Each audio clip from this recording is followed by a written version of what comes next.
Selamat berjumpa kembali Bapak Ibu, saudari-saudara, umat beriman terkasih dalam Tuhan. Salam sehat, berlimpah berkat. Kita berjumpa kembali pada hari Rabu tanggal 21 September 2022. Hari ini saudari-saudara, gereja merayakan atau memperingati Santo Matius. Dia adalah seorang rasul dan pengarang Injil. Kita akan mendengarkan kutipan Injil Matius bab 9 ayat 9 sampai 13. Kita mendengarkan sabda Tuhan dalam nama Bapa dan Putra dan Roh Kudus. Amin. Pada suatu hari, Yesus melihat seorang yang bernama Matius duduk di rumah cukai. Yesus berkata kepadanya, "Ikutlah aku." Maka berdirilah Matius lalu mengikuti dia. Kemudian ketika Yesus makan di rumah Matius, datanglah banyak pemungut cukai dan orang berdosa dan makan bersama-sama dengan dia dan murid-muridnya. Pada waktu orang Farisi melihat hal itu, berkatalah mereka kepada murid-murid Yesus, "Mengapa guru makan bersama-sama dengan pemungut cukai dan orang berdosa?" Yesus mendengarnya dan berkata, "Bukan orang sehat yang memerlukan tabib, tetapi orang sakit. Jadi pergilah dan pelajarilah arti firman ini. Yang ku kehendaki ialah belas kasihan dan bukan persembahan. Karena aku datang bukan untuk memanggil orang benar, melainkan orang berdosa." Demikianlah sabda Tuhan. Bapak Ibu, saudari-saudara, umat beriman terkasih dalam Tuhan. Kita mendengar sebuah peristiwa pemanggilan dari Matius, seorang pemungut cukai, seorang pemungut bea yang di kalangan orang-orang Israel, orang-orang Yahudi, dianggap sebagai pengkhianat bangsa karena bekerja sebagai kaki tangan atau antek-antek penjajah Romawi. Dia dianggap pengkhianat karena dia menarik cukai untuk penjajah. Mereka dalam arti tertentu memeras bangsanya sendiri untuk kepentingan penjajah Romawi pada masa itu. Pemungut cukai adalah mereka yang juga dikategorikan sebagai orang-orang berdosa dan dijauhi oleh masyarakat. Mereka dikucilkan, mereka adalah musuh bersama.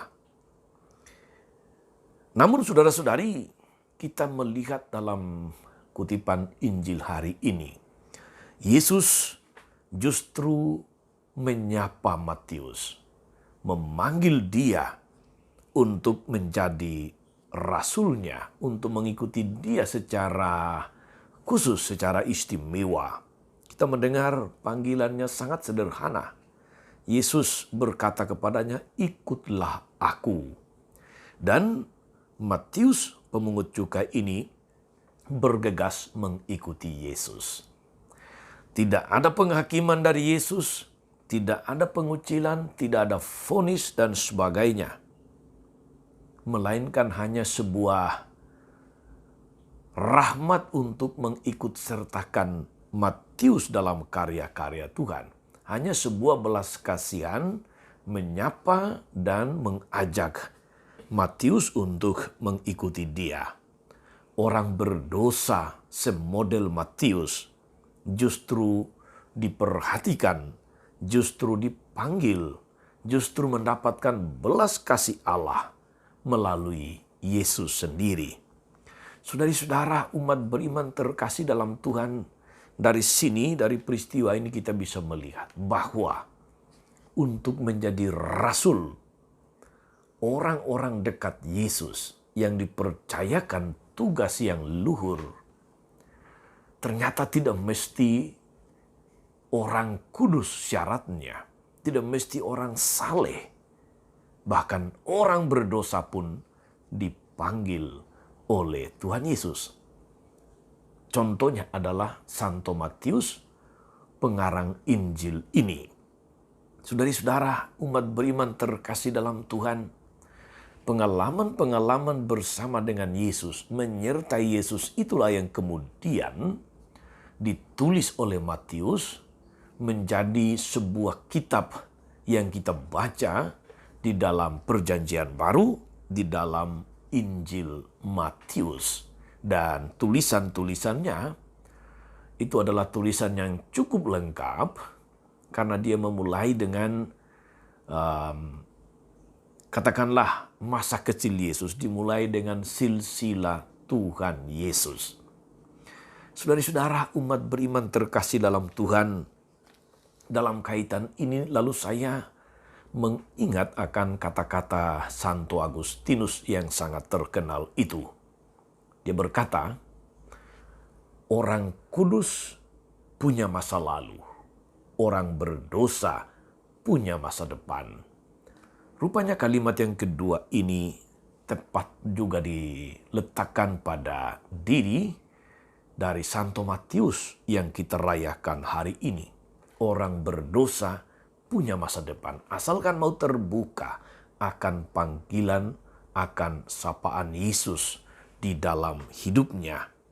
Saudari-saudara, umat beriman yang diberkati Tuhan, panggilan yang paling sulit kita lakukan sebagai orang Kristiani adalah panggilan untuk memaafkan, panggilan untuk mengampuni.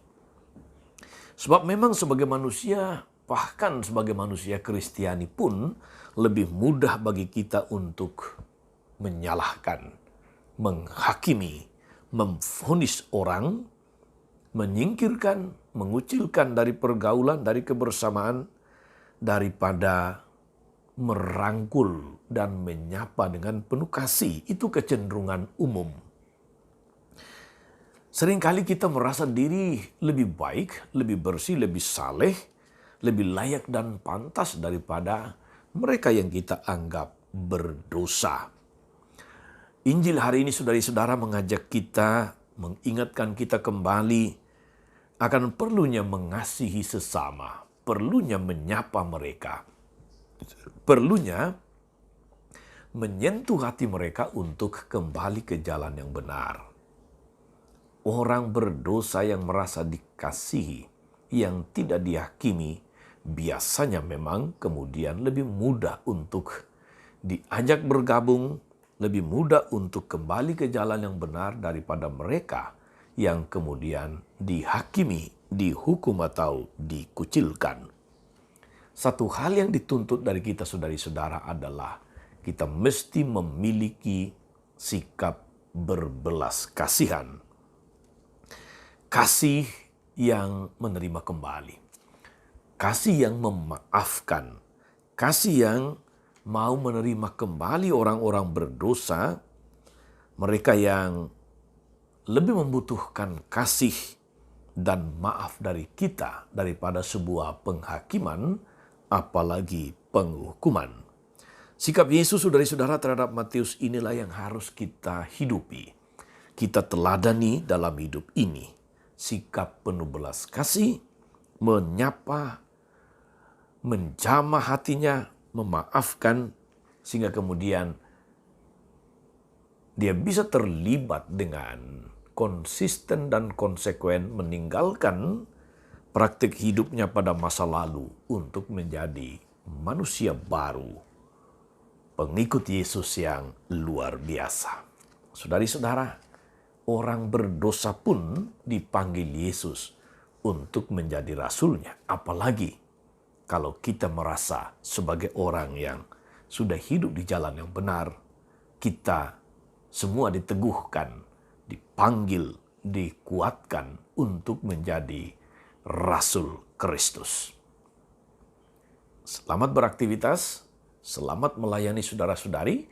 Semoga kita melaksanakan segala sesuatu penuh kasih.